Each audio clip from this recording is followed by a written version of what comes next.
paraît que t'as des propos intolérables. Où y a pas de tolérance. Enculé de ta race! I have come here to chew bubblegum and kick ass. And I'm all out of bubblegum. J'ai l'impression d'être un unijambiste dans un concours de coups de pied au cul.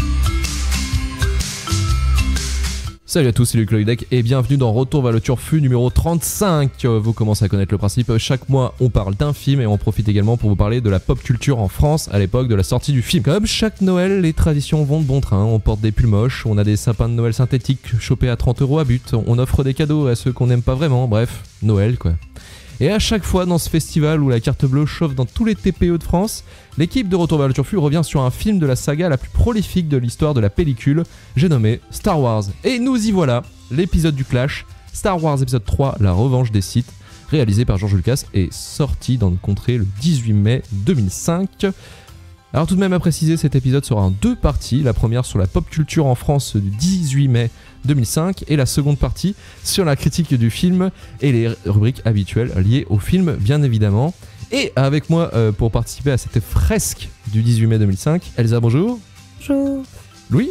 Salut à tous. Vivien. Oui, coucou. Et Pezzoni. Ouais mon gars. Et accrochez-vous pour ce numéro, on s'est fait plaisir. Et on a deux invités, Anthony et Florian du podcast Giga Musique. Salut les gars. Bonjour Anthony. Surpris quoi. Petit temps de retard. Waouh, non bien joué, bravo. On m'attendait à ça en fait, donc c'est pour ça. Il m'a un peu surpris avec cette petite voix. Bon, ça va, bon, on est prêt. Est-ce qu'on est prêt pour repartir en 2005 dans cette période un peu compliquée, vous le verrez dans cet épisode. C'est parti, on prend la Twingo magique. Let's go.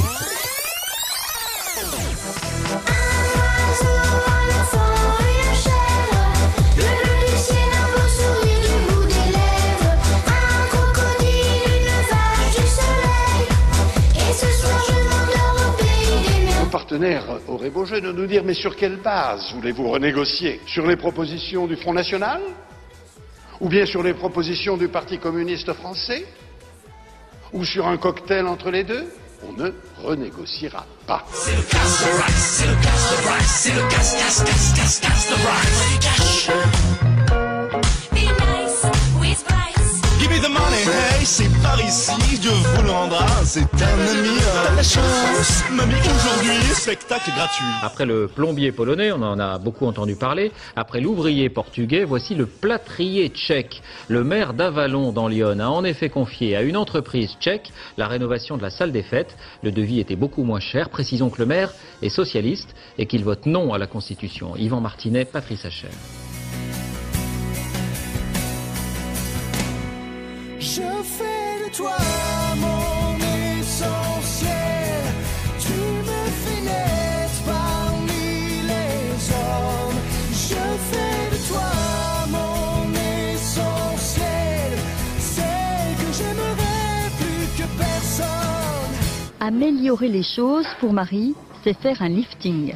Aujourd'hui, les chirurgiens sont de plus en plus souvent confrontés à ce type de demande du troisième âge, à savoir rester jeune à tout prix. Ah ouais, non, mais ce que je trouve ouf sur ce JT, non mais sur ce JT, c'est que David Pujalas à un moment donné balance le truc des Tchèques là. Mais c'est impressionnant. Rappelons qu'il était socialiste.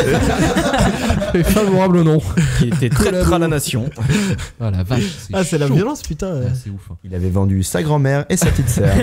2005 c'est l'année du référendum. Ouais c'est ça. Là c'est le référendum. Ouais on n'a pas écouté les gens. Nous rappelons qu'ils on les a pas écoutés. On fait un référendum puis en fait bah non. Mais en fait si. Alors on va pouvoir maintenant passer au point actu directement par Elsa. C'est parti.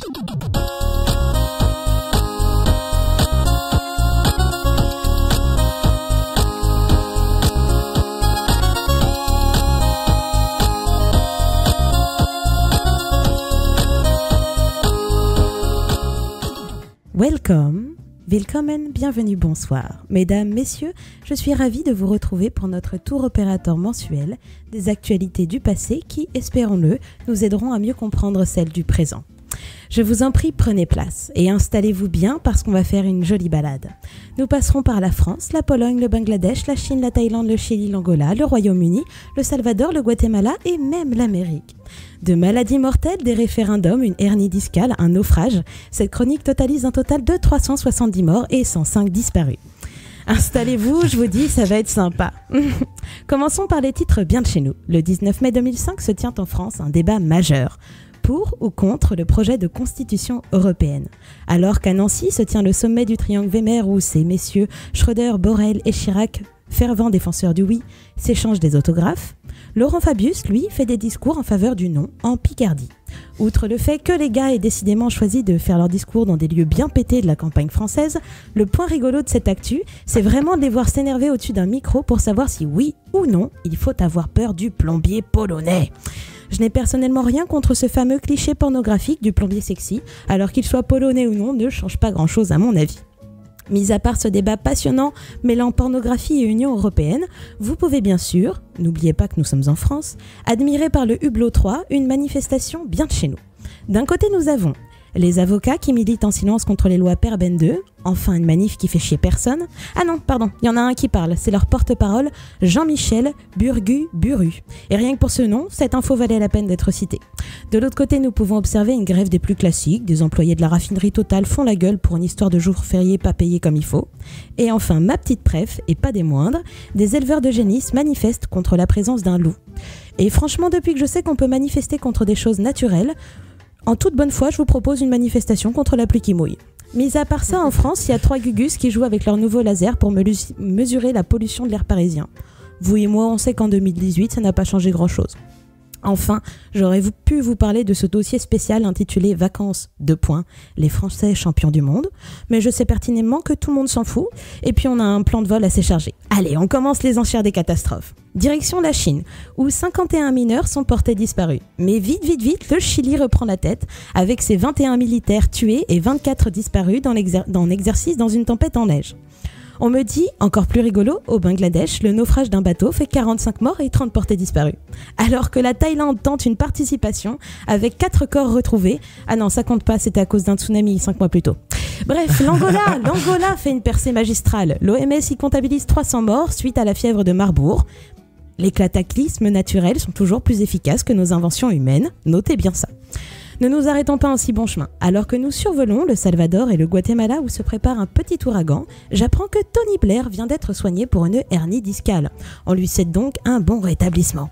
Y a pas à dire, en termes de croustillant, les pays en voie de développement sont quand même vachement plus innovants qu'un dos bloqué. Bref, laissons Tony se reposer et partons au chevet d'un autre vieux croulant dont je vous ai déjà parlé dans une chronique. Si je vous dis Chili et si je vous dis dictateur sanguinaire, vous me répondez... Le Che. Augusto Pinochet. Ah merde. Pinochet. Bah voilà, fatigué. Il vient de faire un petit AVC.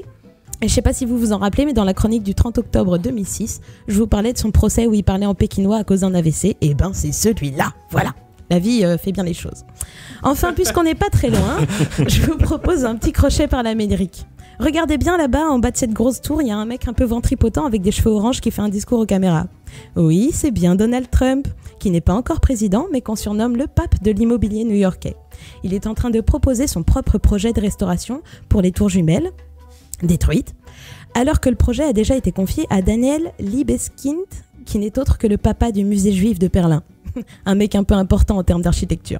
Mais Donald, lui, il s'en fout. Il va même jusqu'à traiter Daniel de crâne d'œuf face aux télévisions. Rien à battre, les mecs. Tout dans la finesse. Il savait y faire en com. Pas étonnant qu'il soit devenu président quelques années plus tard. Allez, arrêtons là le massacre pour aujourd'hui. Ne prenez pas encore un Xanax. Je vous conseille juste la suite de l'émission. Ce sera plus efficace. Merci Elsa. On va pouvoir maintenant passer au point gaming de Louis. C'est parti.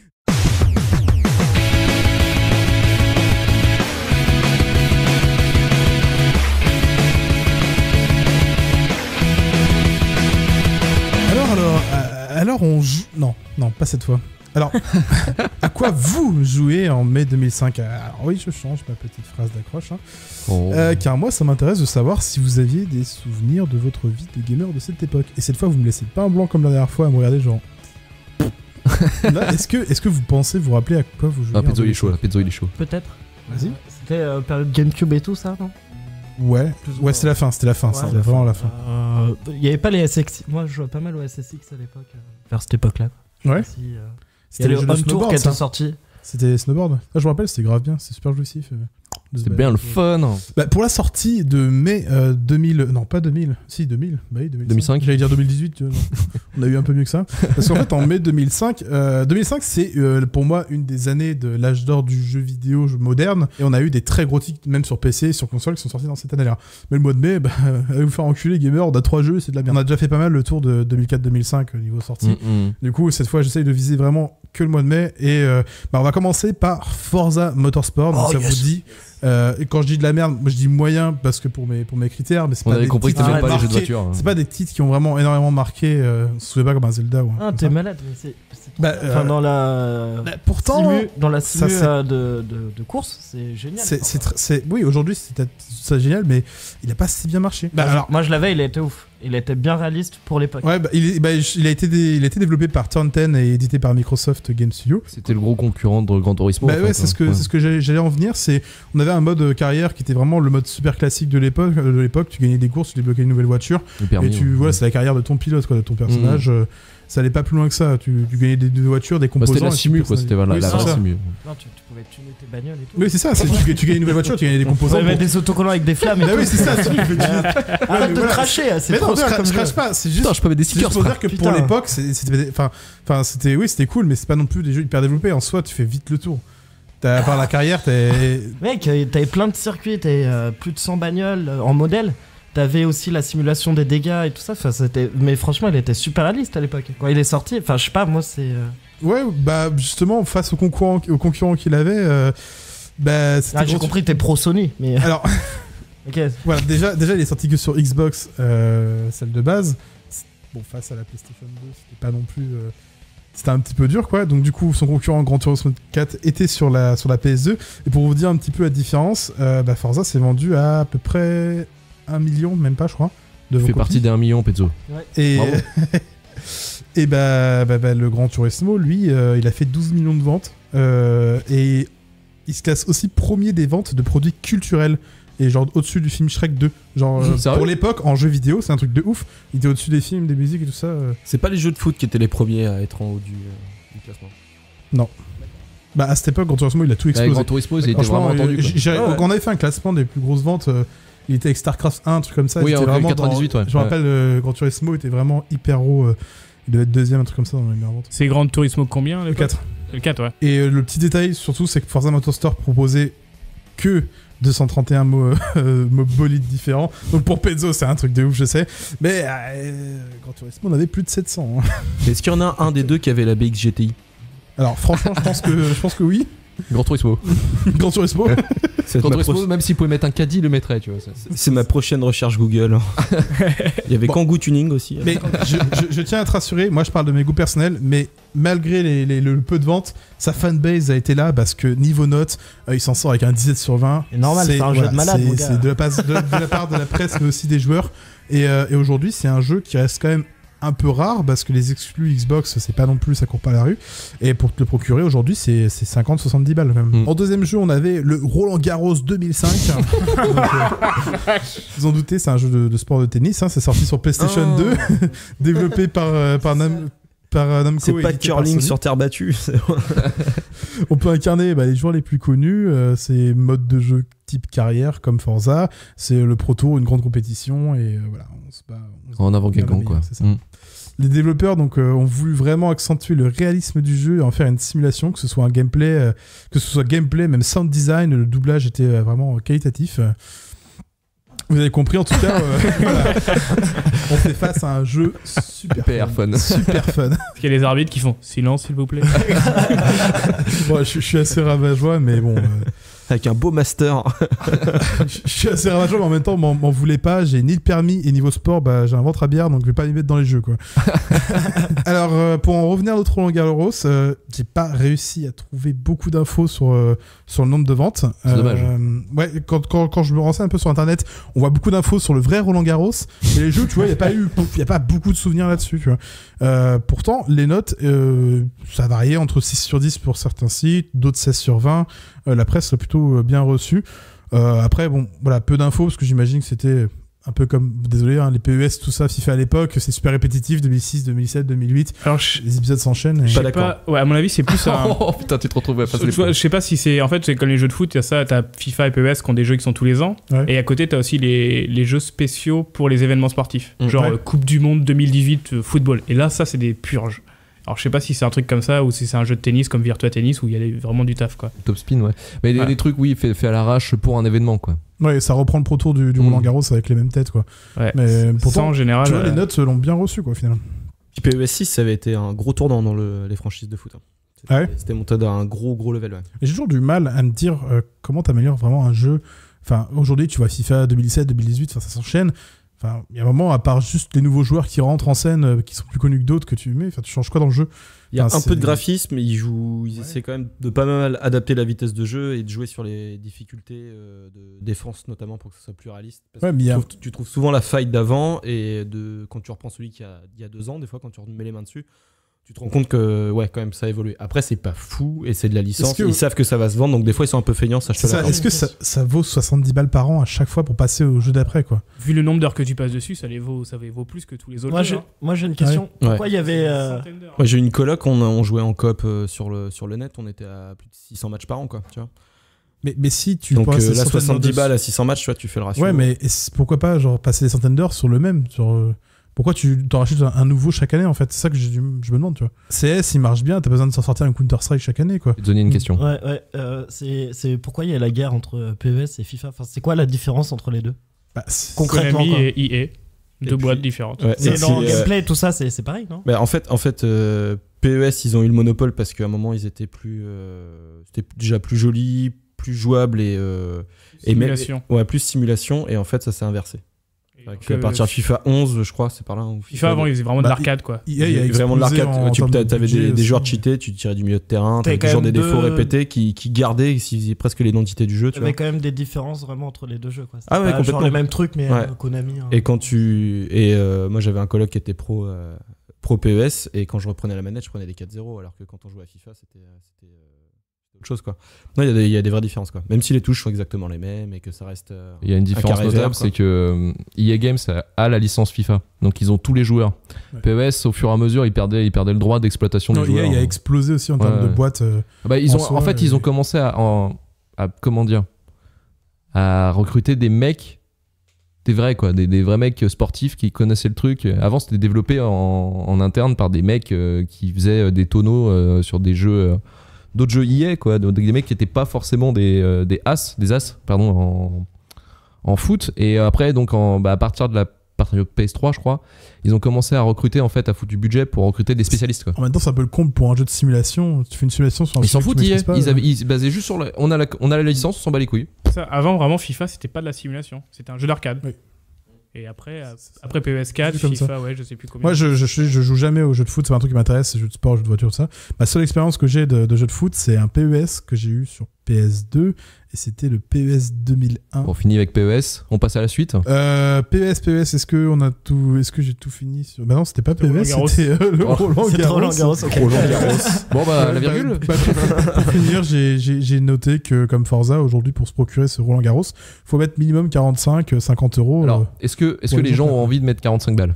Les collectionneurs. Forza, oui. Les collectionneurs, les Kirby 54 qui ont 30 000 euros de collection et que ça va foutre de leur vie. Non, mais vous savez combien ça coûte un single de Sophie Favier maintenant? En troisième jeu et dernier jeu de ce mois de mai, malheureusement, j'ai Kingdom Hearts Chain of Memory. Alors, voilà, c'est un action RPG développé par Jupiter et édité par Square Enix. C'est sorti sur Game Boy Advance parce que oui, c'est un hors-série. Kingdom Hearts, c'est connu parce que c'est une grosse licence qui a eu ses 2 volets sur la PlayStation. Et c'est 2,6 HD remix tous les ans. Ça, c'est bon, enfin la thune, quoi. Mais voilà, pour moi, Kingdom Hearts, c'est une licence vraiment que je porte dans mon cœur, que j'ai adoré faire sur PS2, qui est vraiment pour moi un très très grand jeu. Si vous connaissez pas, pour vous expliquer.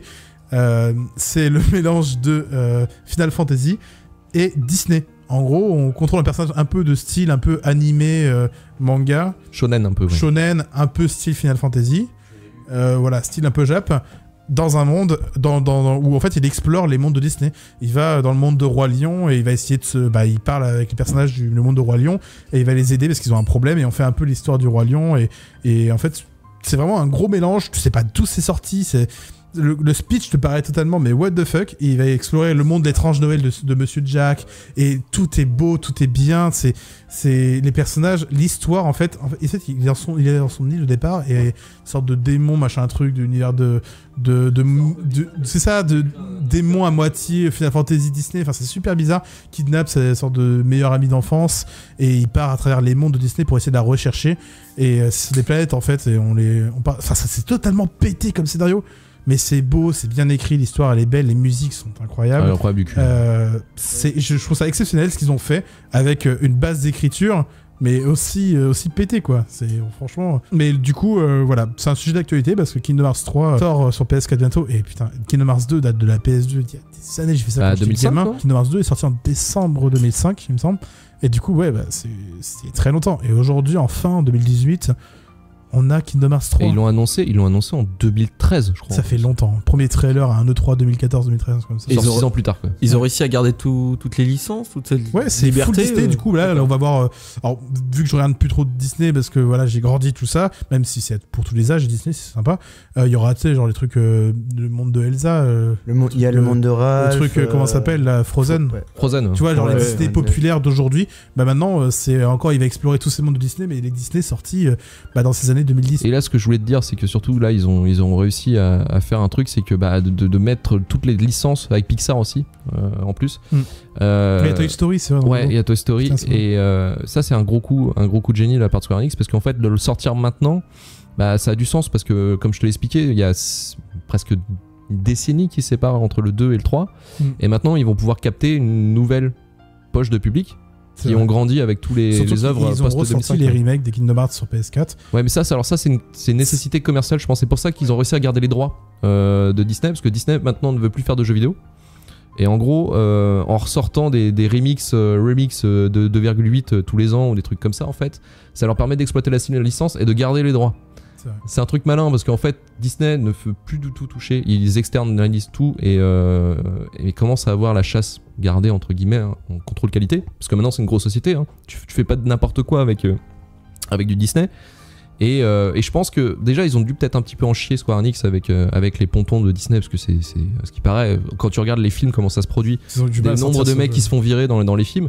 Alors t'imagines pas la pression des Japs avec les Américains en les attendant au quart de tour quoi pour les défoncer. Donc là il y a tout en fait, ils ont intérêt, mais en même temps c'est génial de ce qu'ils font de le sortir maintenant, mais ils ont intérêt que ça cartonne, parce qu'à mon avis si là celui-là il n'y a pas au moins 5 millions de ventes, il n'y aura plus jamais.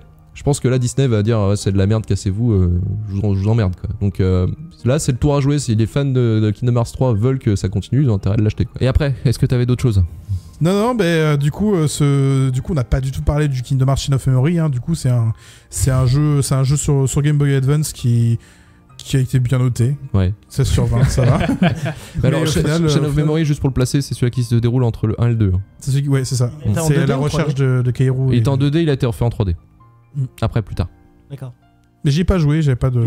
Il était pas en mode RPG, il était... Tactical, ouais. Ok. C'est tout pour le mois de mai, il n'y avait pas grand chose. Mais je vais quand même vous faire un petit récap rapidement des événements majeurs du jeu vidéo de l'année. On a eu la sortie de la Nintendo DS en Europe en 2005, on a eu la sortie de la Game Boy Micro en novembre aussi. Oui. Monsieur Dimitri qui adorait cette console, tu te rappelles la Micro ?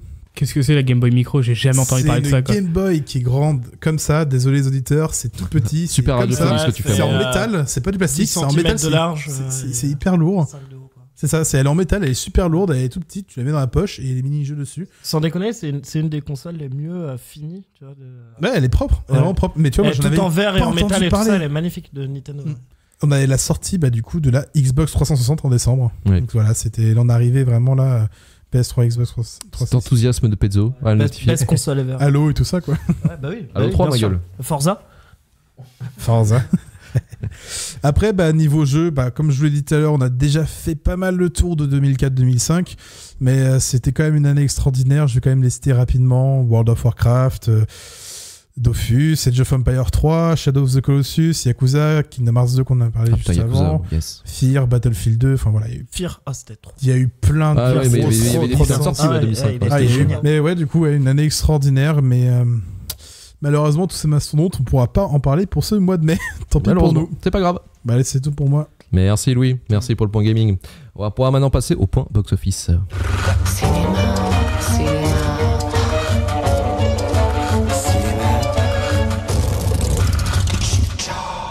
Sinon, on va rentrer direct avec les petites sorties qui sont donc les films qui n'ont pas eu peur de sortir en même temps que Star Wars 3.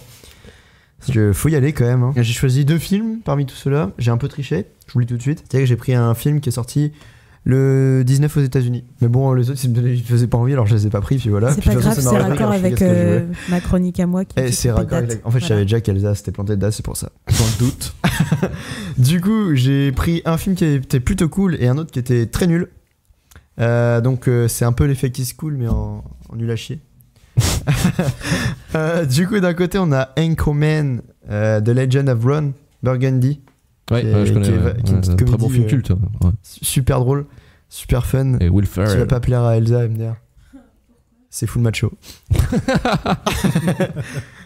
te rappelle que j'avais été moins choquée par Las Vegas là que. L'inconnu de Las Vegas. Ouais, que vous. Donc. Il y a un petit message. Et l'autre, du coup, c'est Dominion, Prequel to the Exorcist. C'est un film pour moi. Et alors, il faut savoir, parce que petit fun fact quand même. En fait, ce film, à la base, il est réalisé par un mec, donc qui est le réalisateur de Dominion, Prequel to the Exorcist, celui que j'ai regardé. Exorcist Origin pour faire plus simple. Exorcist Origin, sauf qu'il y a eu un vrai Exorcist Origin qui est sorti 1 an avant. En fait, le mec, il a commencé à réaliser le film et les mecs du studio, ils ont fait ouais, mais non, mais ton film, il est chiant là. Du coup, bah, on va te virer. Et ils ont mis un autre mec dessus. Il s'est chargé de recouper le film et de le rendre plus.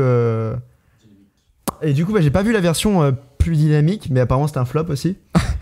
Et j'ai regardé celle-là et effectivement, c'est pas très dynamique. C'est même bien nul à chier. Enfin, je vous en parler tout de suite. De toute façon, on va commencer avec la merde.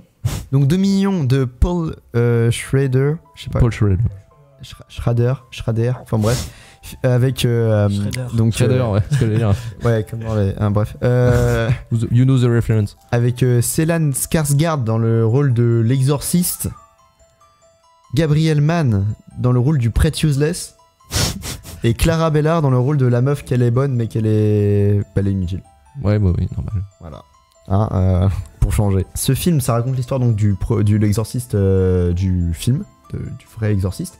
Ouais. Donc le vieux, là c'est un peu son origin story en fait. Ouais. C'est vrai qu'on voulait vraiment savoir pourquoi il est devenu prêtre. Vraiment, il est tellement important. D'accord. C'est pas l'origine de la petite fille, c'est l'origine du prêtre. De toute façon, la petite fille, on s'en bat les couilles. C'est pas un film porno du coup, c'est. Il y a pas de souci. Je t'assure que c'est pas un porno. Ouais, du coup, voilà, ça raconte donc son histoire. On est entré en matière avec des nazis qui sont pas gentils. Parce que, bien! Oh, le point Godwin d'ailleurs! Direct. 30 secondes de film, point Godwin. Hein, ça y est, on commence très très fort. Donc, des nazis qui sont pas gentils, qui commencent à fusiller des gens parce que. C'est leur boulot. Parce que, ouais, c'est leur boulot, voilà. Mais ils fusillent des gens. En fait, en gros, ils arrivent, ils disent au prêtre, bah voilà, il faut que tu nous dises qui c'est qui a tué le mec. Bah, y a personne, ils sont pas confiés à moi. Enfin, il se confie à moi, mais il y a personne et tout. Il fait, bah, dans ce cas, j'ai buté des gens au hasard. Alors, il bute des gens au hasard. Puis après, le prêtre, il balance du coup des noms. Et il y a 10 personnes qui meurent à cause du prêtre. Du coup, après, il perd la foi. Puis après, il est en Égypte. Ah, c'est dynamique, hein, effectivement. Ouais, non, mais là, je vais faire un résumé parce que là, il y a déjà une demi-heure de film chiant qui est passé. Hein. Il dure 2 heures le film. Hein. Tu peux accélérer du coup. J'accélère. Ok, alors. Appuie sur la pédale. Du coup, ils vont dans une tribu. Il y a une église qui est enterrée dans le désert. Du coup, ils déterrent l'église. Et en fait, c'est un tombeau par-dessus un temple païen. Et du coup, il y a un démon. Et du coup, ils ouvrent une tombe. Et du coup, le démon, il sort. Et il prend possession d'un gosse. Encore. Et le gosse, il est cassé. Genre, il a pas. Enfin, ses jambes, elles sont cassées. Ses bras, ils sont cassés. Et lui, il le répare. Ouais. Et du coup, il répare le gosse. C'est Astro Boy en fait. Ouais, c'est trop ça. Et après, le gosse, il est tellement réparé, il devient chauve. Ça me fait déjà chier. Et en fait, c'est l'empereur. Et en fait, c'est Palpatine. C'était l'origine story de Palpatine. Non, bah voilà, enfin bref, le film. Enfin, de toute façon, le film est chiant. Voilà, enfin, si, je vais vous spoiler la fin parce que de toute façon, on s'en bat les couilles. Si. À la fin, le méchant il meurt.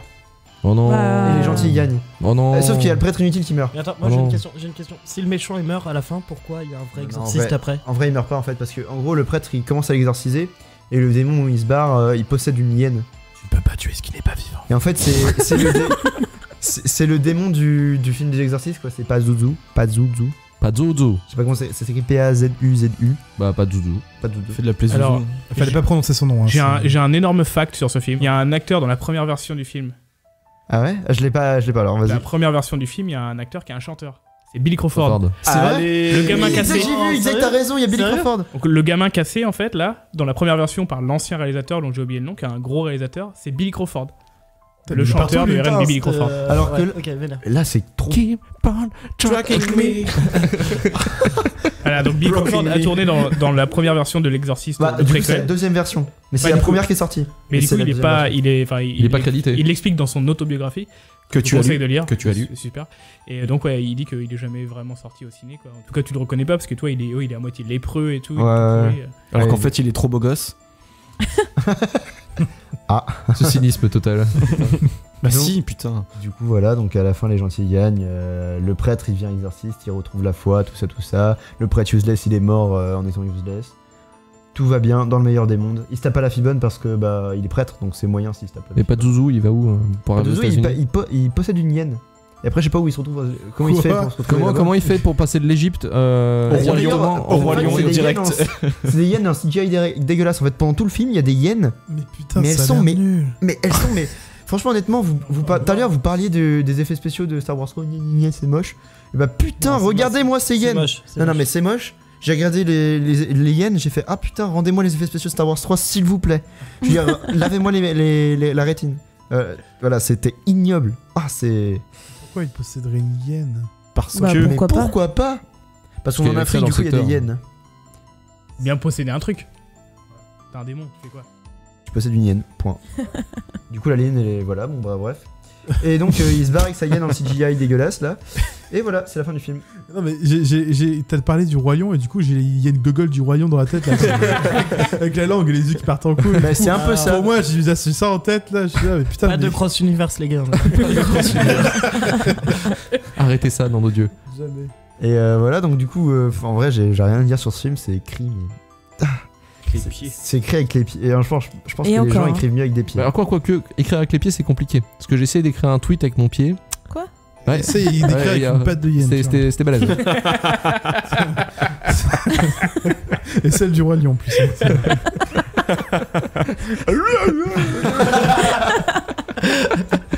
Non mais ça peut marcher. Ça marche. Alors ensuite. Et donc voilà, en soi il n'y a pas de... Rien à dire. Il n'y a pas de conclusion à venir en fait. Si ce n'est que ne le regardez pas, vous avez plein d'autres choses mieux à faire en 2 heures. Comme écouter un giga musique. Écoute. Oh, et voilà. C'est beau ça c'est beau. Pardon. Fais gaffe, ton pays. T'étouffes pas. Voilà, par contre je vous recommande de regarder les deuxièmes films dont je vais vous parler. Donc la légende de Ron Burgundy. Donc qui est l'histoire presque réelle, enfin inspirée de faits réels en tout cas, d'un homme très macho qui présente le JT régional de San Diego et qui se retrouve confronté à l'arrivée fracassante d'une femme journaliste dans un métier qui est alors très fermé à la gente féminine. Et donc lui, éternel macho, il est habitué à baiser tout ce qui bouge, rien qu'en disant qu'il est JT. Et elle veut pas parce que bah elle se respecte un minimum. Voilà, bon après l'histoire va faire que bon ça va pas se passer exactement comme ça. Il y a plein de voilà, en vrai voilà, oui. Il accouche. Mais c'est pas tout. C'est pas tout. Il accouche. Je sais pas, il couche avec elle. Juste il la couche. Voilà. Il la prend, il la met dans son lit. Ça peut ressembler à non, même pas, il arrive derrière, comme ça dans le bureau, il l'allonge, il la couche. Non, c'est pas ils couchent ensemble, c'est il la couche. Il la viole. Non, il la couche. Rien à voir. Il y a une petite histoire, tu vois, il ferme la lumière. Alors, c'est l'histoire d'un démon qui possède une hyène. Et qui couche une femme.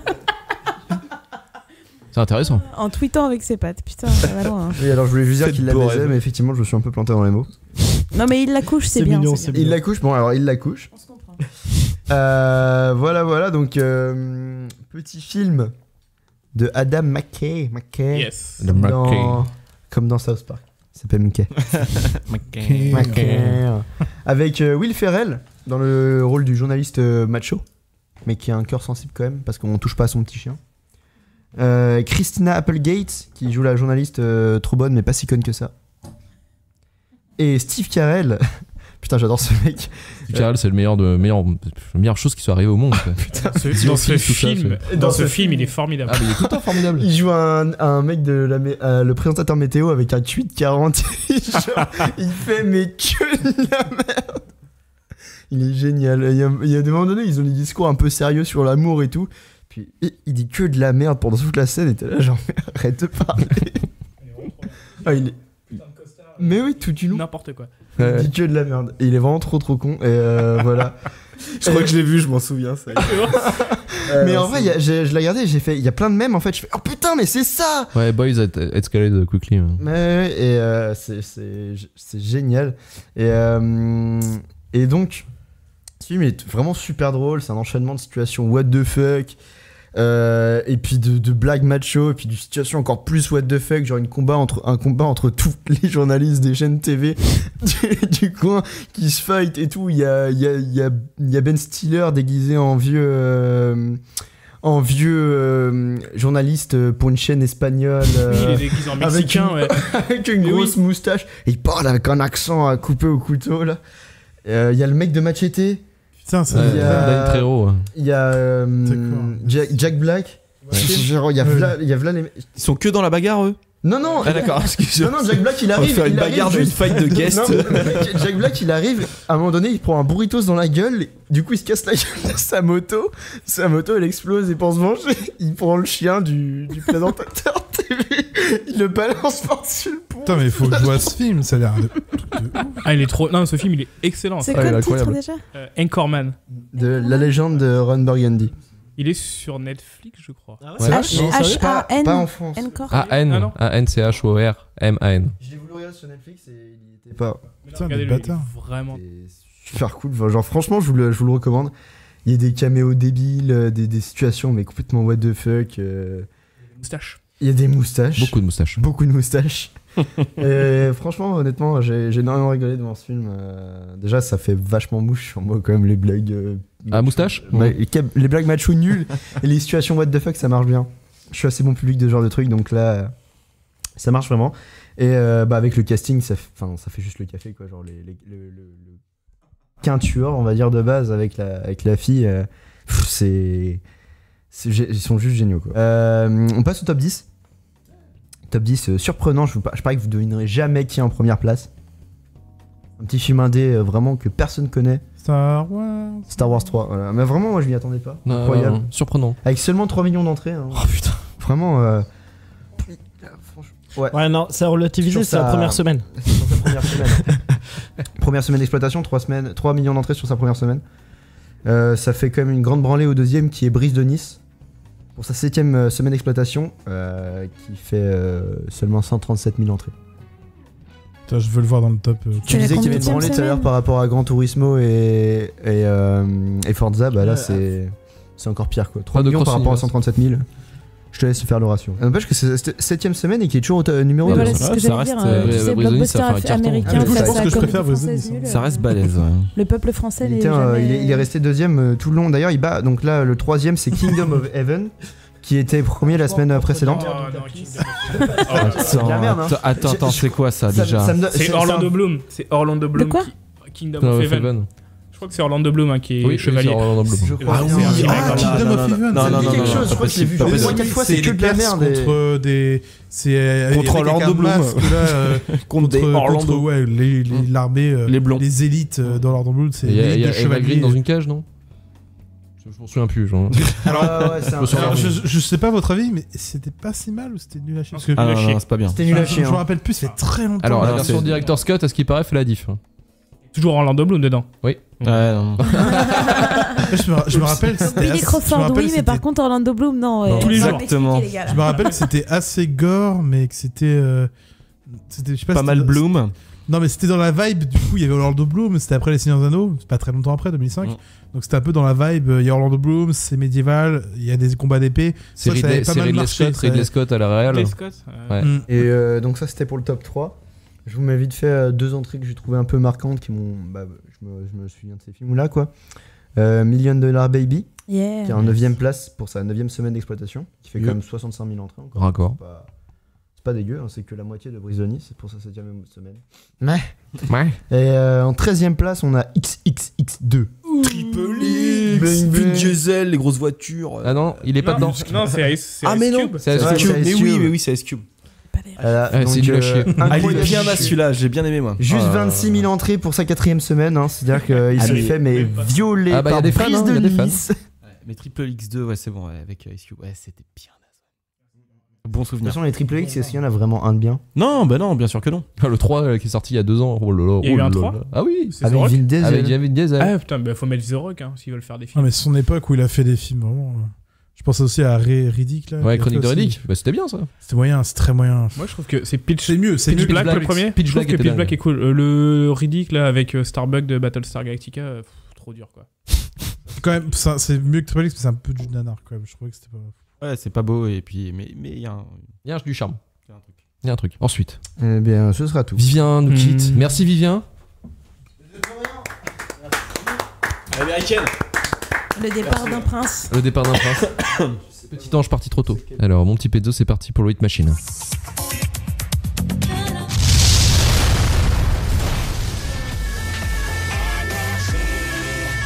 Suite à un incident technique, nous interrompons vos programmes. Top 50, top 50.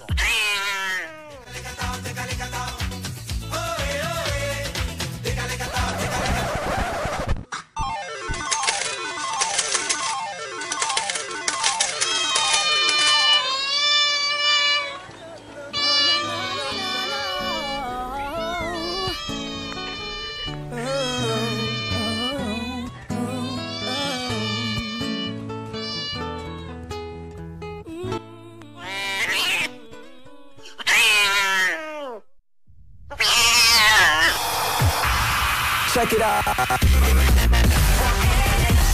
Tous vos hits préférés.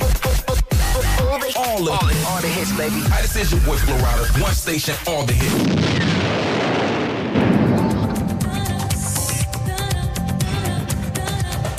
Alors je veux pas dire, il y en a qui s'est énervé sur le jingle. Merci. Ah, ça m'a pris un après-midi comme ça. J'ai découvert un logiciel de montage. Donc monsieur écoute du Wallen Willy D. Ça balance. Alors mon petit Pezzo. Bah ça fait plaisir, Est-ce qu'on annonce comment ça va être construit l'Hit Machine ou on laisse la surprise? Ouais, on laisse la surprise. On laisse la surprise. On laisse la surprise. Vous l'aurez remarqué quand même, il y a Giga Music du coup qui est avec nous aujourd'hui pour un featuring spécial ce soir pour le top 50. On va commencer malgré tout normalement ce podium, par le podium, excusez-moi, avec du coup Ilona Mitracé avec Un Monde Parfait. Un Monde Parfait. Parfait. En première place. Ensuite, on avait Jean Dujardin avec le Casse de Bryce en deuxième place. Une reprise bien pétée de la musique de George Benson. Oui. Mais bon. En deuxième place partout, quoi. Ouais, de ouf. Box office, son. Et on avait du coup Emmanuel Mar avec Je ferai de toi ton essentiel. Donc petit coucou aux copains là, qui sont à l'autre bout de la table. C'est une chanson qu'on aime beaucoup. Oui, ouais. Et puis un petit respect pour Emmanuel Mar parce que c'était pas si rigolo en fait de se pencher sur son cas. Du coup bah voilà, c'est sympa, ça fait plaisir. Moi je proposais du coup de commencer par les trucs bien avant d'aller dans la grosse bousasse un peu dégueulasse. Hazard fait bien les choses et du coup il y a beaucoup de titres de merde. Je pense savais qu'il y a Giga Music qui venait. Alors du coup on commence, moi dans les 2-3 trucs que j'ai retrouvés qui étaient un peu cool, il y avait Keane avec Everybody Changing qu'on va s'écouter.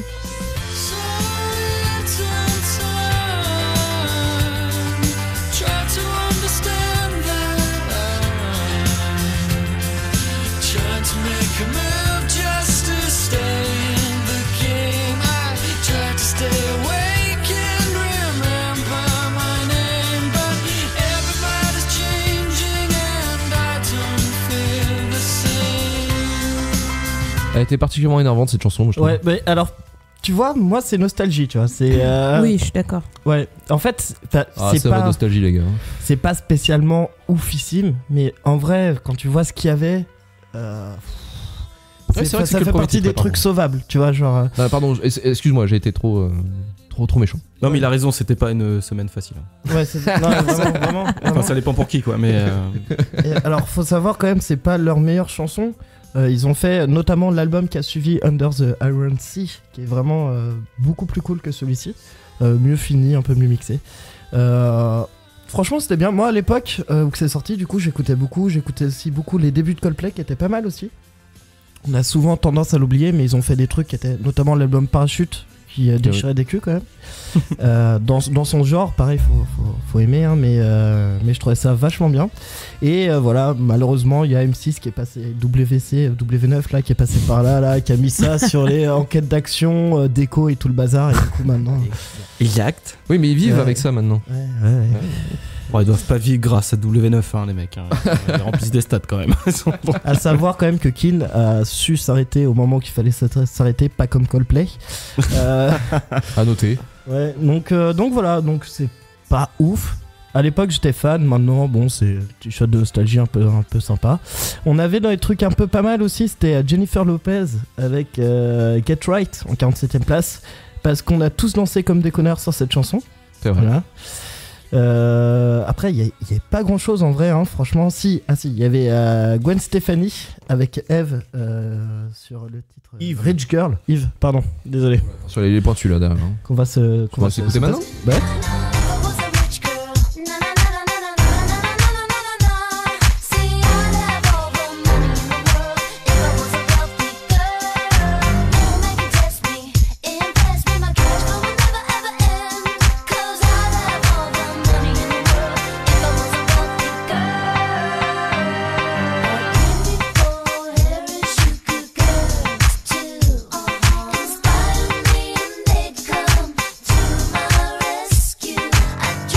Pas une semaine facile. Hein. On le répète encore maintes fois. Alors après, Gwen Stefani, c'est un peu spécial. Son Adopt, elle était cool.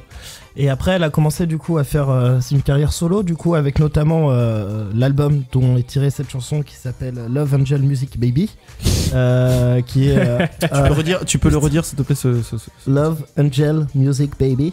Dire un pseudo dégueulasse, tu vois. Et qui est raccourci en lemb. Ah pardon. Voilà. Ah oui. Donc son premier album solo qui est bien mais pas top, comme ses suivants. Et plus ça avance, plus c'est pas top que bien.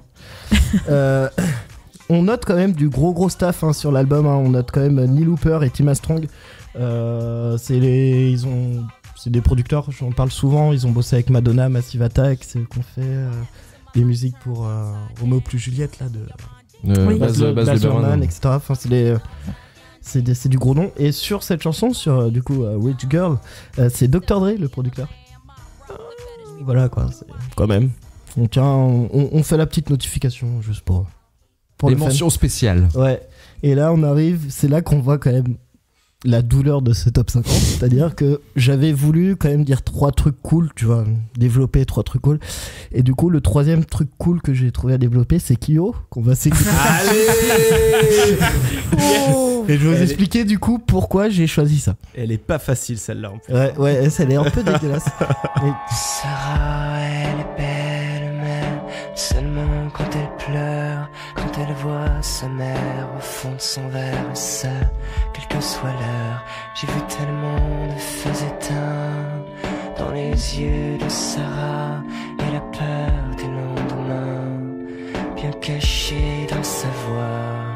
Alors, pourquoi moi? On peut la voir sourire parfois. Depuis que son père dort, il était bien trop triste et bien trop fort. Mais depuis qu'il est mort, Sarah sait qu'il existe sous les cerisiers blancs l'espoir d'un rêve égoïste de vivre seul. Moi au début je croyais que c'était Je saigne encore ou je sais pas. Elles ressemblent trop en fait les instruments. Il y en a beaucoup qui se ressemblent je pense. Donc, ouais gars. C'est vrai que le batteur se fait pas trop chier. Hein. Ouais, mais en plus, je pense ça sonne très MPC, les rythmiques sur Kyo. Ouais. Alors, pourquoi j'ai choisi ça? Parce que il y a un peu une tradition, c'est que je prends minimum 3 bons titres, 3 mauvais titres pour faire le top 50. Et là, franchement, j'ai vraiment rien trouvé d'autre, quoi. Je me suis tiré les cheveux et donc Donc voilà, Et Kyo, donc, quoi. À titre informatif, donc quand même Kyo, hein, donc Voilà, je t'ai dit. la même année, juste comme ça en Angleterre, hein, sortait l'album Don't Believe the Truth d'Oasis, qui est un petit peu mieux. Nous en France on avait Kyo. Bon, Qu'est-ce qu'il y a, frère? Qu'est-ce qu'il y a? Non, mais l'Angleterre, Après- ils ont les Stones, nous on a Goldman. Hein, tu Ouais, vois, c'est y a ça. pas, Tu peux en faire on plein peut pas, comme on ça. peut pas trop tester l'Angleterre. Hein, Ils ont Pink Floyd, on a Obispo, tu vois, genre. Démon, le démon. Ah la vache. Ou Michel Berger en chanson engagée. Ouais. Ou Balavoine. Non, alors, moi, c'est vraiment guilty pleasure, quoi. C'est gros plaisir coupable. Parce que quand Kyo s'est sorti, 2005, ouais, j'avais genre 12 ans, tu vois. Je commençais à peine la guitare et du coup, bah forcément, voilà. Ça voulait pécho sur la plage. Non, il y a tellement de compassion là dans mon regard. Je genre, non, mais les mecs, tu vois, genre ils ont les dreads, les grands manteaux noirs et tout, tu vois, c'est stylé, tu vois, quand tu commences la musique. T'aurais dû commencer la batterie parce que là c'est super facile. Hein. Ouais, c'est facile à la guitare aussi, hein, franchement, ça vole pas très haut. Non, mais voilà, moi c'est petit plaisir coupable. Faut savoir quand même que c'est issu de l'album 300 liaisons, qui est vraiment nul. À l'instar de ce titre. C'est extrêmement bien résumé. Vachement moins bien que Le Chemin, leur précédent album, du coup, avec une dernière danse, faudra que je cours, je saigne encore et tout ça. Voilà. Et qui était nul, mais moins nul. Était nul aussi quand même. Hein. Ouais, mais moins nul. Ouais, mais moins nul quand même, parce que bon, ça passait sur giga. énergie et tout, donc c'était bien quoi. Un peu plus giga. Il est pas mal giga le premier album. Ouais, quand même. Ouais, le premier, giga. ouais. Enfin, ils ont ce côté émo bien. Ouais, mais encore plus sensible, tu vois. Mais moi, tu vois, il y a un truc, je trouve quand même, c'est vachement. Enfin, je trouve c'est bien produit quand même pour un truc aussi simple. C'est souvent bien le problème. fait. Ouais, mais au moins il y a du moyen, tu vois, qui est mis dessus. C'est pas le truc tout pété à l'arrache qu'on fait aujourd'hui, tu vois. Genre là, je trouve quand même, ils mettaient les moyens, tu vois. Genre, c'est. Il y avait une ambiance, il y avait un truc. Ouais, voilà, il y avait un savoir-faire, tu vois. C'est parti. Et voilà, donc j'ai plus grand chose à dire de bien. Ah si, j'ai trouvé un autre truc bien. Alors c'est bien parce que c'est rigolo, ça s'appelle Franck Michael. Allez. Alors on va s'écouter, puis après, du coup, j'ai fait quelques recherches sur le monsieur qui sont assez rigolotes.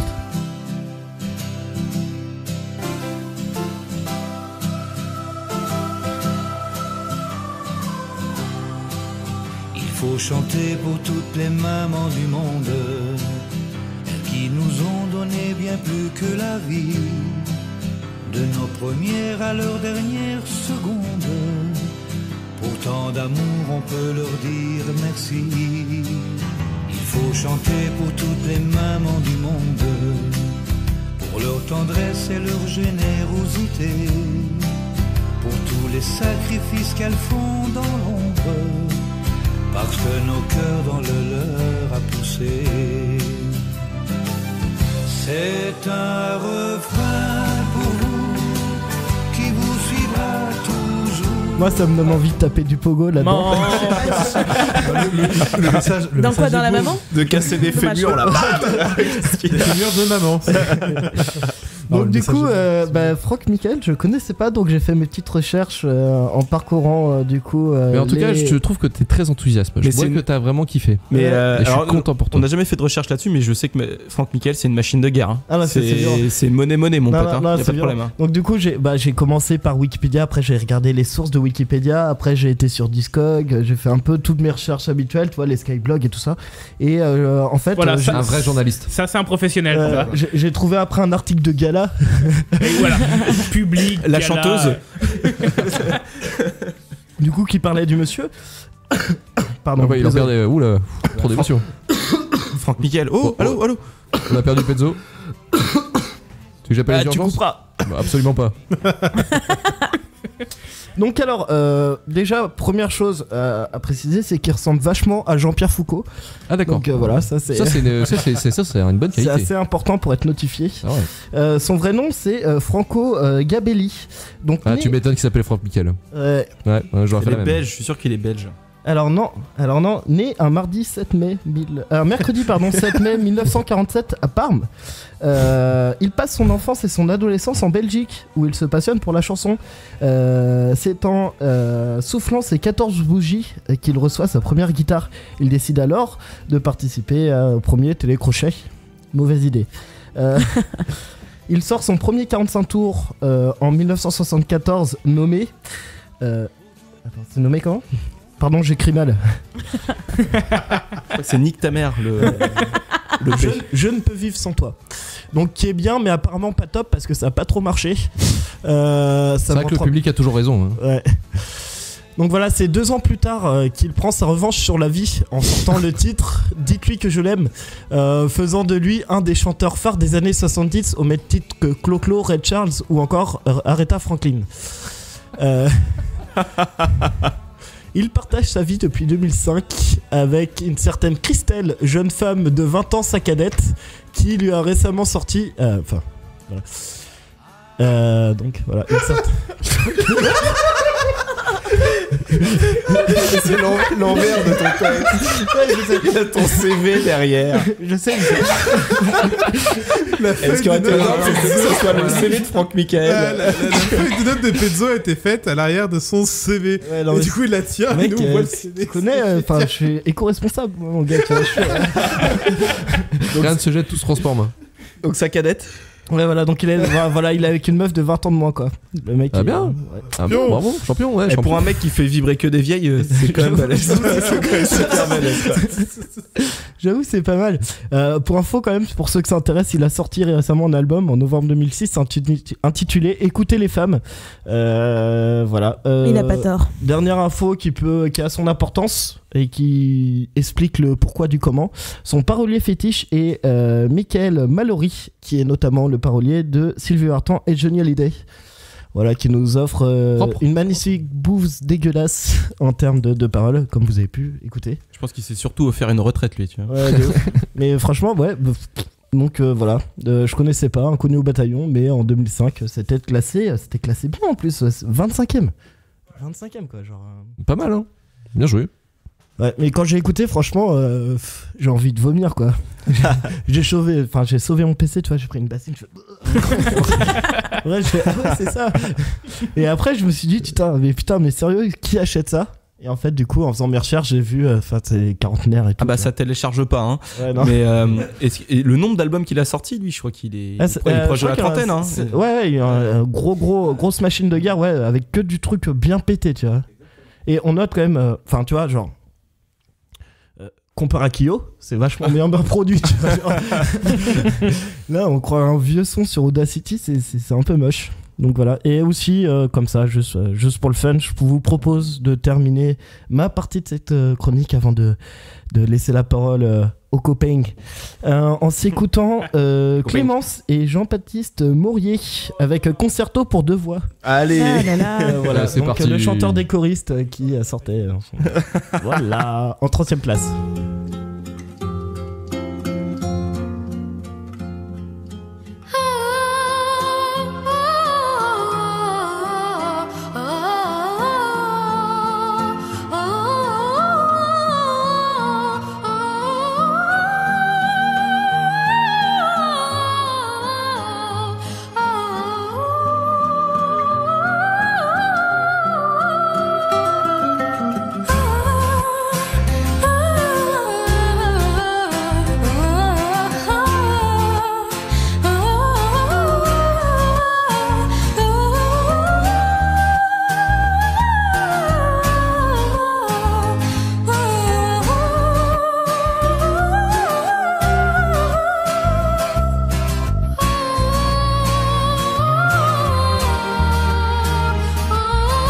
Voilà, Giga Musique.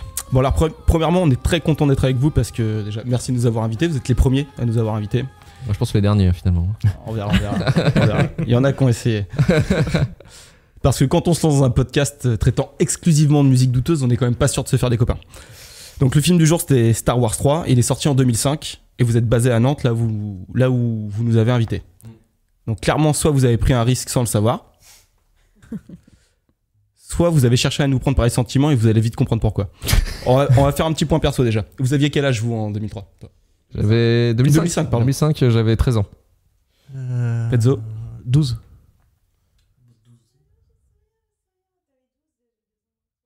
Vous voyez qu'on est des pointures en maths ici. Hein. Ok, ouais, c'est balèze. Donc nous, on avait 18 ans avec Anthony. Ah putain. En 2005. Donc c'est un peu la période où on a commencé vraiment à se marrer sur tous les sons de merde. Mais vraiment, c'est vraiment cette période-là où ça a commencé. Donc à 2005, vous avez tapé dans le juste. Donc on a commencé à se marrer sur des sons bien pourris avec notre pote de toujours Antoine, tout en ayant une culture un peu plus sérieuse à côté, je vous rassure. Donc à cette époque, moi je rate le bac et Anthony emménage dans son premier appartement à 300 mètres de mon lycée. Moi où j'étais en internat. Donc de mon côté, quand on rentre le week-end dans notre ghetto à Chinon, moi j'ai une baraque avec 3 chambres et pas de parents. Tu veux pour certaines raisons. Piano triste ? Non, justement c'était exceptionnel. Ah, d'accord. Autant dire que c'était vraiment notamment vis-à-vis de notre consommation d'alcool. Donc on a failli... Enfin on avait tellement personne autour de nous qu'à ce moment-là ça aurait pu virer un peu étrange. Mais vraiment, il y en a qui ont viré un peu chocolat. Mais pas nous. Pour vous donner un ratio, plus caramel quoi. C'était. pour vous donner un ratio, Anthony, dans son appart, il avait un petit sapin, les mini sapins là qui font 50 cm. À chaque embout du sapin, il y avait un bouchon de tequila. Donc tu fais le ratio de septembre à décembre, il y avait à peu près une trentaine de bouteilles de tequila qu'on avait descendu. Tu vois. Par exemple, une fois on avait été bloqué dans la neige, on avait passé un sacré week-end parce qu'il y avait un vendeur d'alcool pas loin. Donc 2005 quand même. C'est aussi et surtout la fin du plus grand groupe nantais de l'histoire. Nos chouchous, nos champions, les merveilleux, les gigantesques Tragédies. Tragédie, groupe mythique composé de...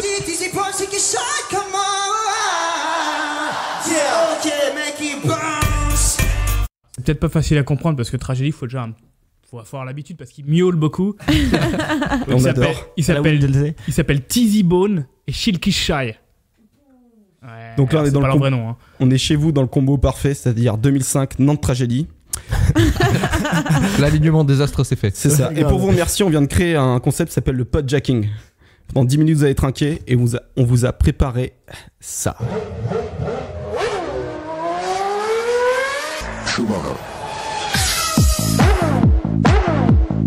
Salut les petits loups. Hit Machine. Et on commence ce Giga Hit Machine avec un jeu strasbourgeois de 20 ans, découvert grâce à l'émission Popstar en 2004. De son vrai nom, Mathieu Tota, a.k.a. Matt Pokora, a.k.a. Matt M. Pokora, a.k.a. MP. Il sort son premier album éponyme en novembre 2004 et c'est un gros succès. Cette semaine, on retrouve en 11e position du Hit Machine avec... Elle me contrôle. Everybody jump up, come on. Elle me contrôle et rythme mes pas. Si elle me frôle, oh non, je ne réponds plus de moi sur la dance hall. Écoute ma voix, si tu me frôles, alors je ne réponds plus de moi. Là sur l'eau, cherchant la fraîcheur à l'ombre du ghetto.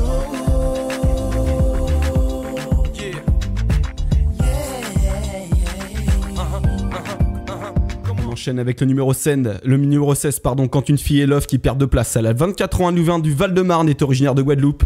Elle aime les BO et dans tous les bons coups puisqu'elle participe aux bandes originales de Hong Bak, Banlieue 13 et Taxi 3. Vroom, vroom, vroom. Tut. Attention, ça s'appelle Kalia. Everybody jump up, come on.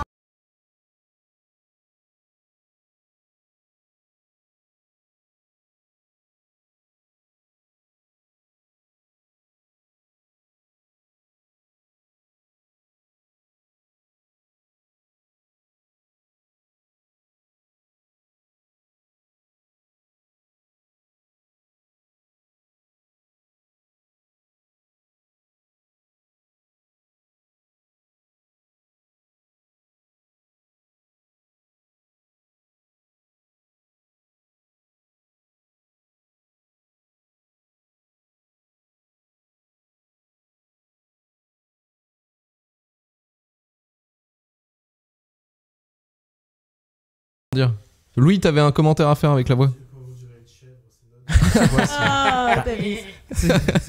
C'est crispant, Je trouve vraiment. C'est toujours pire, mais c'est vrai que c'est toujours pire. C'est pas dégueulasse. On a un peu pire après parce en que là question encore, tu vois, tu peux. Je la trouve pas juste. Ah non, mais elle est pas juste. Mais alors ça, le R&B à l'époque, c'est pas la justesse qui recherche. Non mais c'est pas très pas là bon, pour ça, les mais mecs. c'est pas malaisant, tu vois. Il y a des trucs qui sont Ça me fait regretter Leslie, moi. Mais Leslie est dans le classement. Mais elle était dedans, ouais. On l'a pas prise. J'ai hésité à en parler quand même parce que c'est quand même notre fille du Mans préférée, tu vois, dans l'émission. Donc du coup. Peur du jour où on se tapera des shérifs Aluna. Sheriff Hanouna, c'est intéressant aussi à aller chercher. Hein. Il y a beaucoup de choses à dire. Ouais, mais elle a fait des trucs pas ouf et des trucs dégueulasses. Tu vois. Dans les trucs pas ouf, ça va. C'est pas ouf. C'est pas ouf. Ouais, on peut se recentrer, s'il vous plaît. Oui. Alors, on continue ce classement avec un son sorti de la compilation Hot Vibes Baby. Alors, c'est écrit sur la pochette, ça regroupe des sons R&B, hip-hop, dancehall et slow jam. Les 3 démos, je les connais pas. Donc, ils sont en 31e position. On retrouve le titre Hot par beaucoup trop de gens. Mais dedans, il y a TDK, Steel et quelqu'un qu'on aime beaucoup, c'est Calvin Scott. Allez. Que je sois dans le monde, la soirée à son comble. Quand on joue de la vibe à fond, bébé, tu vois. Change dans tes pensées, t'as pas besoin de parler. Mais ne pousse pas le risque sur la fille. J'ai des frissons. Ton attention.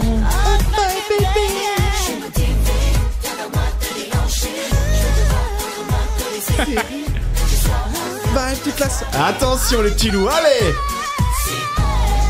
T'as envie de bouger, alors laisse-toi aller.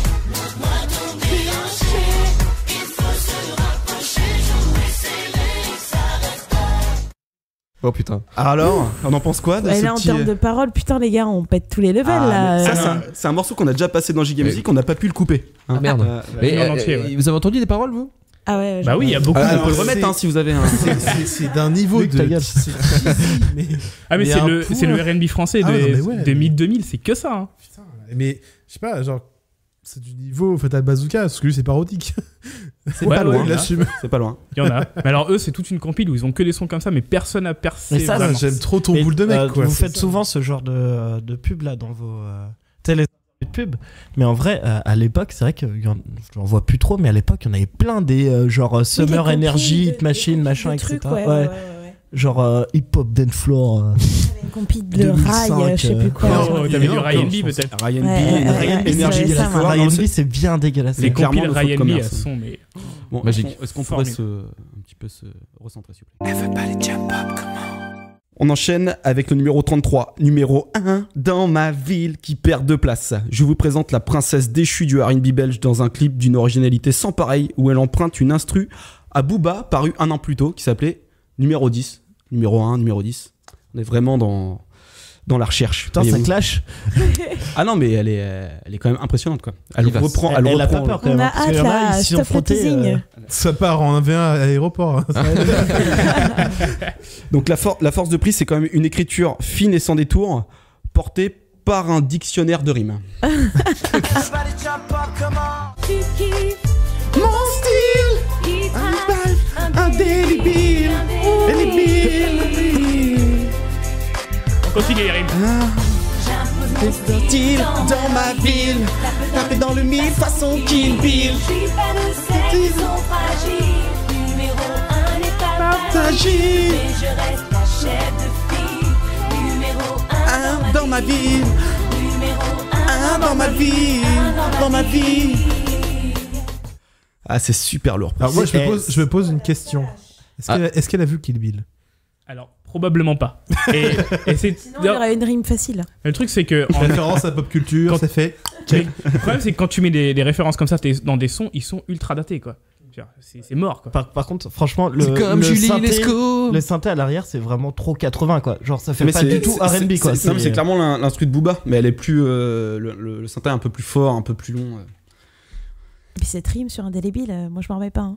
Elle est excellente. Ville, Kill Bill. Elle a fait que ça, elle a fait il tout le long. Dictionnaire de rimes. Il y en a qui arrivent, qui font, tu sais, genre, t'as Gainsbourg qui avait fait pour... comment elle s'appelle Jane Birkill. Non, qui avait fait comment te dire adieu, la sortie est là-bas. La meuf de Dutronc, j'ai oublié son nom. Françoise Hardy. Tu vois, où il y avait eux partout, tu vois. Mais oui, ça rendait mieux, quoi. Alors tu viens de comparer Gainsbourg et une princesse du R&B belge. Est-ce qu'on pourrait se recentrer sur le débat, s'il vous plaît? Alors ça suffit. En 34e position, le plus grand groupe de R&B français de tous les temps, les Nantais, les exceptionnels, les disparus, les revenus, les redisparus, les re-revenus. J'ai dit pensé que je comment. Yeah, ok, mec, qui bounce. Et on les retrouve avec leur titre L'art du corps ou bien du cœur. Alors, tragédie, nous, personnellement, on peut pas se permettre de les couper. On fait pas ça. Parce qu'au fond, on est qui pour faire ça, on est personne. Alors, c'est votre responsabilité, vous allez nous dire quand l'arrêter. Mais c'est pas sûr qu'on vous écoute. D'accord. C'est un peu vos Beatles à vous, quoi. C'est clairement ça. Et c'est parti. N'oubliez pas, c'est vous qui avez les manettes. Dites ça. Mais en vrai, c'est nous. Dois choisir. Oh putain, ils prennent Dr. Dre. Oui. Entre un corps qui se déshabille. Et cette fille, ou sa tendresse, ou simplement chacun de ses gestes me rend fébrile. Brille. Je pourchasse ce qui pourrait me faire douter entre les deux. Serais-je encore aspirant à être heureux? Et Là, je là. dénigre et je dis tous ces jaloux qui ont tout fait pour que je doute. Corps ou bien du cœur. Check-moi, que serait mon bonheur sans toi? Que ces mille et une saveurs. Dis-moi, je veux que tu m'éclaires, Que tu me dises, oh, oh, oh. Toi, check-moi. Il est en train de mourir. Décellé sur le plateau. Dis-moi. Et là. Quel serait le bon choix? Quel serait le bon choix? Quand son corps ondule devant moi ou qu'elle me parle d'amour ou l'union de nos âmes est l'idéal. Le meilleur arrive. Florian, tu vas te faire mal. Il est trop chaud, il est trop chaud. Attention, il est là. Pour que je monte plus haut, yeah. Que faut-il que je dise? Dans les yeux. Il me faut choisir entre deux femmes. Non, je ferai tout pour qu'une des deux soit près de moi. Je veux trouver mon idéal. L'art du corps ou bien du cœur. Check-moi. On continue ou pas? Alors vous voyez, on peut pas couper du tragédie. On s'y fait, hein. Non, mais on est un peu trop chauvin pour vous, c'est pour ça qu'on va pas couper, tu vois. T'as du respect. Allez, je pense qu'on peut s'arrêter. Franchement, je vais réagir dessus en disant un truc. Je l'ai sûrement déjà dit dans RVLT, mais tragédie, c'est quelque chose d'important pour moi dans le sens où, quand j'avais 11 ans, justement, vers 2004, 2003, par là, méga fan. Eh ben voilà. J'avais des gens à qui on peut parler normalement. J'avais des posters dans ma chambre familiale. J'avais mon single signé au carrefour de Saint-Seb par Tragédie. Tu l'as encore. Putain mec, c'est impossible. Mec, faut voir. Il y a des cartons qui sont dans des greniers depuis très longtemps. Peut-être il y a moyen de les retrouver. Si tu chopes ça, c'est cadeau, c'est Noël. C'est collector. Et ils ont pas de cancer, hein. C'était le single. C'était le tout premier single de Est-ce que tu m'entends? Et oh, voilà tout ça. Ah là là. C'était le tube. Et ouais, quand ça s'est sorti, j'étais. Je dansais dans ma chambre à 10 ans en train de chanter ça. Oh, putain, la avec vache. les posters. Ça a duré 1 an. Après, c'était genre déni, tristesse. Plus jamais. T'es passé à Kyo, tu veux dire? Mais voilà, c'est resté. Ça fait bizarre. Ce qui est bien avec, au fur et à mesure des retours on apprend des choses sur vous. Ah, oui, et ça, c'est beau. Ça. J'ai pas la gueule à avoir aimé Tragédie. Hein, c'est une tragédie. Oh. Frère. Mais le truc avec Tragédie, c'est que si vous aviez 10, 11, 12 ans, vous avez dû manger ça en pleine gueule. Ouais, j'étais dedans. Nous, c'était les boys band, quoi. C'était vos boys band à vous, quoi. Est-ce que J'ai eu les To Be Free avant. Pas mal. Est-ce qu'on pourrait peut-être pas recentrer le débat un petit peu, s'il vous plaît? Elle veut pas les jump up, comment? Alors, attention les petits loups, on va calmer un petit peu le jeu quand même. Numéro 41 avec Sous l'œil de l'ange qui perd 9 places. Pour le 4ème single du 2e album de Camaro, de son vrai nom Cyril Camar, il régale. Ça nous touche jusqu'à effriter nos petits cœurs de pierre. Cette chanson... Il est camaromantique. Il est carrément camaromantique. Carrément camaromantique. C'était la période, hein, c'était fan de Tragédie, de Willy Dead Z, de Camaro. C'était tout ce... Et du coup, cette chanson, Tony, je te la dédicace évidemment, parce que j'essaie de te dédicacer à chaque fois au moins un son cette année. Je la dédicace aussi à Antoine. Et allez, c'est parti les petits loups, on y va.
les chansons qu'on vient de passer quand même. C'est des vrais spécialistes, hein, qu'est-ce que tu vois.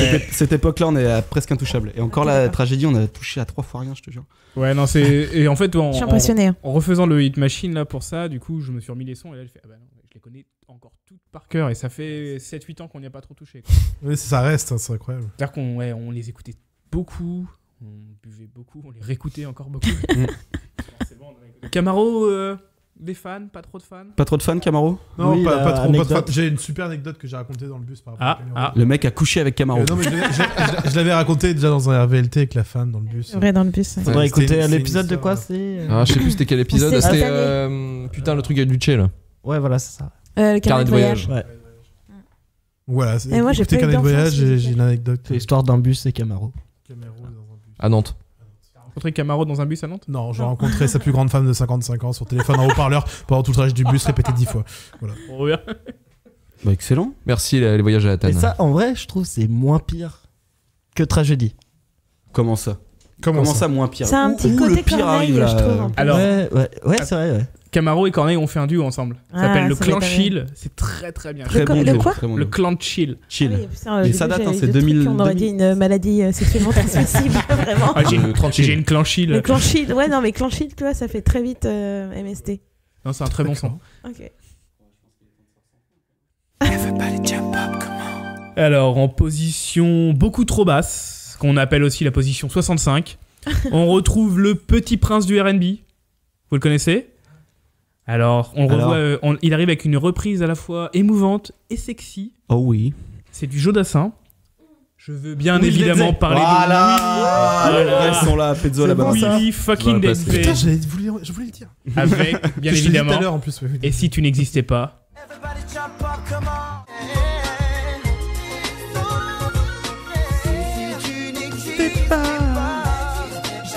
Inventer l'amour. Putain, ce mec t'es habillé en gangster américain, Ouais. toujours tout en rouge, tout en blanc. C'était quelque chose. Et là, ça va miauler, j'ai mis que la outro.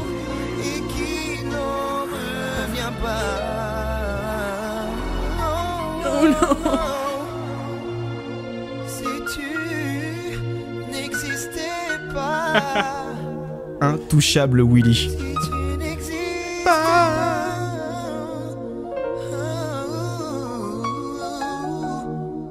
C'est beau bordel, c'est beau.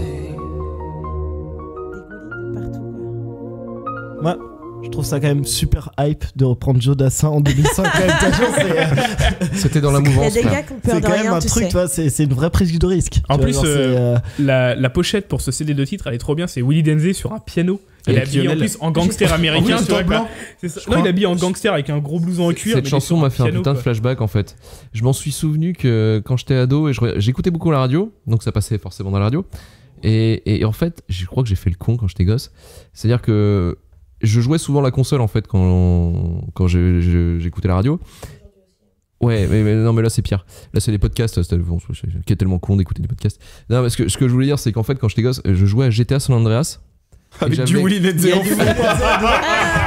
Gangster américain, Willy Denzel, on retrouve Tu tout ça. n'existais pas, Et bang.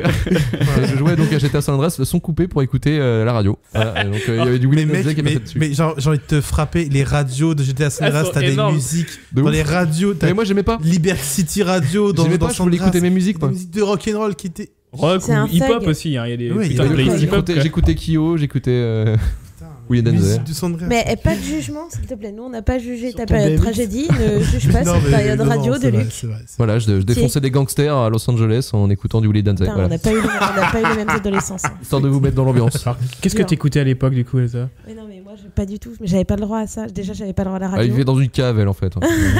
T'avais pas de morceau de bout de bois, t'avais pas de radio. Elle était au catastrophe, Népal, hein. perdu. À la limite, un des trucs les plus, tu vois, populaires que je pouvais écouter, c'était genre Nostalgie avec mon papa, quoi. Une enfance c'est bien une triste. bonne chaîne, c'est une bonne chaîne. Attends, mais Nostalgie. Faut savoir que son nom de famille, c'est Fourniret, par contre, à cette jeune fille. Oh la vache, putain, c'est tendancieux. Hein. On arrive sur la fin de soirée là. Non, on va pas. Bon, on arrive à la fin. Oh, merde. Numéro 75. Bye Bye featuring notre ami Calvin Scott. Calvin Scott. Donc, ça reste une chanson qui nous rappelle que le destin est une salope et que la vie est mal faite, mais pas pour tout le monde. Vraiment Tout pas. espoir, tout Parce espoir. qu'on va finir ce giga musique avec nos petits chouchous. J'ai dit, tes épaules, c'est qui chante Bis.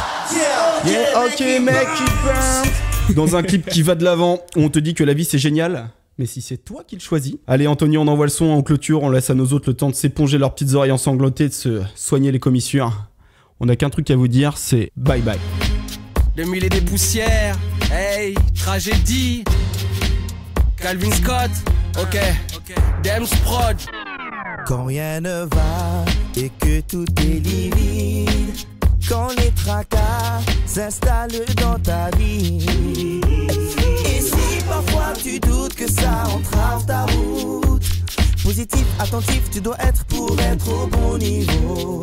Au souci dit bye bye, ton ancienne vie bye bye, au passé dit bye bye, tout ce qui est écrit bye bye, à chaque peine bye bye, ta tristesse bye bye, à ses pleurs bye bye, chante avec moi bye bye. Hey, quand dans tes paroles on discerne l'amertume, ne laissant qu'une place, un cœur en tumulte, et puis que tout s'envole, que tout seul tu t'isoles, fais ce qu'il faut, fais ce qu'il faut. Reprends le dessus, t'en seras pas déçu, tu verras, le bonheur saura vaincre tes peurs. Sache te relever et puis recommencer, fais ce qu'il faut. Au souci dit bye bye, ton ancienne vie bye bye, au passé dit bye bye, tout ce qui est écrit bye bye, à chaque peine bye bye, ta tristesse bye bye, à ses pleurs bye bye, chante avec moi bye bye. Quand du coup tu restes fier, sois-en sûr, si tu as du courage, tu ne tomberas pas. Donne-toi le temps de reprendre du bon temps, de retrouver cet espoir qui te conduira jusqu'à la victoire. Au souci dit bye bye, ton ancienne vie bye bye, au passé dit bye bye, tout ce qui est écrit bye bye, à chaque peine bye bye, ta tristesse bye bye, à ses pleurs bye bye, chante avec moi bye bye. Carpe diem, CRPE, DUM, cette vie je l'aime malgré ce passé qui coule dans mes veines. Je viens de là où le soleil danse, avec les peuples où on pense, avec le cœur où on pense, les douleurs à l'œil, l'espoir et l'envie de vivre, l'envie de survivre et de se lever que pour les vivre. Comment se dire qu'ici tout est léger alors qu'ailleurs les mômes du même âge ont la fente qui se cage. La life est choc bonhomme, pas le champ de se perdre dedans de vie sans me demander si le monde t'attend, prends le train sans attendre la fronterie, confronte mise tout ça sans te Au souci dit bye bye, ton ancienne vie bye bye, au passé dit bye bye, tout ce qui est écrit bye bye, à chaque peine bye bye, ta tristesse bye bye, à ses pleurs bye bye, chante avec moi bye bye. Au souci dit bye bye, ton ancienne vie bye bye, au passé dit bye bye, tout ce qui est écrit bye bye, à chaque peine bye bye, ta tristesse bye bye, à ses pleurs bye bye, chante avec moi bye bye. Ah bah un énorme merci de nous avoir laissé un gros tragédie en entier à Nantes sur leur terre. Merci. Et deux fois. En tout cas, merci Pezzo pour le Hit Machine et merci Giga Music pour la participation. C'était vraiment Merci très cool beaucoup, pour faire ce Giga Music. c'est trop top. Ça mérite une petite applaudissement. Timide, mais applaudissement quand même. Ah, il y a un public ce soir. Et un public. Qui n'a pas le Il est en retour train de son. décéder sur le canapé. Sans retour son, le public. Sans son. Bon, en tout cas, merci beaucoup pour ce Hit Machine. Pezzo, avant de partir, parce que toi tu seras pas là sur la partie 2, t'avais une petite reco à placer. Ah oui, bah oui. Pardon. Alors je sens. Alors Merde, j'ai déjà, oublié. C'est sur mon CV. Du coup. alors déjà, lettre de motif, sur ma lettre de motif. Parce que je cherche un nouveau travail. je vais commencer rapidement quand même par dire mon avis sur Star Wars 3. Oui. C'est de la merde. Voilà, merci. Si, on est tous d'accord. Je partais d'un bon sentiment avec l'avoir vu au cinéma quand j'étais jeune. Et je me suis dit, ah, il était pas trop mal. Et en fait, non, c'est pourri, mais vraiment nul, quoi. Donc le 8 est mieux. Non. Bah, oui, presque, je sais pas. Le doute. La vie le plus mitigée du monde. Ouais, je dirais le 8 est mieux, parce que mieux réalisé, tu vois. Ouais, voilà. Mais, donc, mais t'es pas là pour cracher encore sur le film, mais je veux dire, T'es là pour recommander quelque chose de bien. Ouais. Un bon Et truc. ce que je vais recommander, Lève-nous les oreilles c'est sur le vraiment truc. très bien quand même. C'est Si un c'est mec possible. qui est atteint du syndrome Hugh Laurie. Je sais pas si vous connaissez ce syndrome. C'est-à-dire c'est un mec qui est genre bon partout. C'est-à-dire c'est un bon acteur, c'est un bon musicien, c'est un bon chanteur, c'est un bon plein de trucs. Tu vois, Hugh Laurie. Ben là, Toi c'est qui as pareil. décidé que ça s'appelait le syndrome Glory ou en fait c'est un vrai truc? Ah non, c'est pas le titre, mais l'artiste que je vais parler, du coup, il est atteint de ce syndrome de être bon partout. Oui, tu mais vois, genre. ma question c'est Genre est-ce la que c'est maladie toi qui as que- décidé que ça s'appelait le syndrome Oui, Glory? c'est moi, Ou est-ce que c'est un... ok, pardon, merci. c'est moi, Non mais c'est bon, tu Ah, peux mais le ça aurait breveter. pu. Non mais tu peux le breveter. Ouais, moi Ouais. j'approuve, je valide. Et du coup, on va parler de Jeff Goldblum qui a sorti Jeff Goldblum. Ouais, qui a sorti Blum, son blum. album Jazz, du coup, qui est une des meilleures ventes de jazz actuellement. Mais est-ce que c'est mieux que Willy Denzey et de Tragédie? Probablement ça pas. dépend. Attention, Vu tu vas de te mon faire des côté, ennemis. oui, Giga Music, je pense pas qu'ils vont kiffer. Non, c'est trop top, franchement, c'est assez cool. Bah, le mec, putain, il tâte de ouf. Genre au piano, etc. C'est une grosse formation quand même, hein, parce que du coup, il doit y avoir au moins une trompette, un saxo, un orgue, un piano, une batterie, une basse, une contrebasse, donc il doit être une 7-8 je pense. Donc c'est pas un big band non plus, faut pas déconner, mais Tu te serais arrêté à trompette, ça aurait été là. Parce Ouais. qu'il y a au moins une trompette. Enfin. non, mais en vrai c'est très très cool. Trompette. Et du coup l'album est sorti il y a pas très longtemps, et du coup On peut avoir un extrait? Bah oui, du coup ça passe là dans le fond, vous entendez pas, mais c'est du coup une reprise de My Baby Just Cry For Me, qui est genre trop cool, Ah avec, oui, of course. en duo avec une fille dont je ne connais pas le nom, et qui a un peu une voix à la Scarlett Johansson, un peu rock et tout ça. Ouais. Donc, D'accord, dommage, belle inconnue qui ressemble à Scarlett Johansson. qui est assez top, et du coup Hommage c'est à un elle. album live, et voilà, bah, Jeff Goldblum, putain d'acteur qui pète la classe, Et qui chante en bien. plus, mais alors il chante pas des masses dans l'album, et par contre c'est un bon pianiste, tu vois, donc D'accord. déjà c'est une bonne chose. Et la trompette? Alors la trompette déchire, notamment sur le deuxième titre qui s'appelle Ouh, la belle trompette. Don't Mess with Mr. T. Où Don't du coup, Mess with the trompette. c'est assez cool. Et ouais, alors vous attendez pas du jazz à la Davis et tout ça, ni à du jazz trop classique, c'est un peu entre les deux, c'est vraiment du ouais. C'est une sorte un petit peu de bebop hardbop, tu vois, mais son Manhattan, quoi, tu vois, genre avec quand même Bien, du bon jazz new-yorkais, bien Miles produit et tout Davis, ça, c'est Jeff assez cool. Goldblum. Franchement, c'est cool. Ok. Franchement, ça en va du lourd. Ok, ça me fait du bien après du Willy Denzey. Pardon, excusez-moi les gars, je vais pas vous provoquer. En tout cas, merci Pezzo pour ta recommandation. Donc Jeff Goldblum, et c'est quoi le nom de l'album? Donc c'est Jeff Goldblum and the Midler Smith Orchestra, et c'est The Capitol Studios Session. Ok. On avait dit ton public l'anglais, mais c'est pas grave. Non, mais il a fait son effort, hein, c'est bien. C'est la fin de Retour vers le Turfu, partie 1. Numéro 35, on revient la semaine prochaine, lundi prochain. N'hésitez pas, donc les réseaux sociaux, Retour vers le Turfu sur Twitter, Facebook et Instagram. Également retourversleturfu.com pour retrouver tous les Retours vers le Turfu, les détonalités et les noobs. Et n'hésitez pas à partager l'émission si ça vous a plu, hein, c'est très important le partage. Et merci encore à mes Giga Music pour la première partie. On vous retrouve sur la deuxième la semaine prochaine pour Star Wars épisode 3, la revanche des Sith. On revient. Ouais, we will be back. Joyeux Noël à vous, du coup, parce que bientôt ça va être Noël. Au moment de la sortie de l'épisode, ça va être quelques jours avant Noël. Et on se retrouve donc la semaine prochaine avec toute l'équipe, sans Pezzo, c'est pas grave. Pezzo, tu pourras troller un autre film. Et bye bye. Bye bye. I'll be back.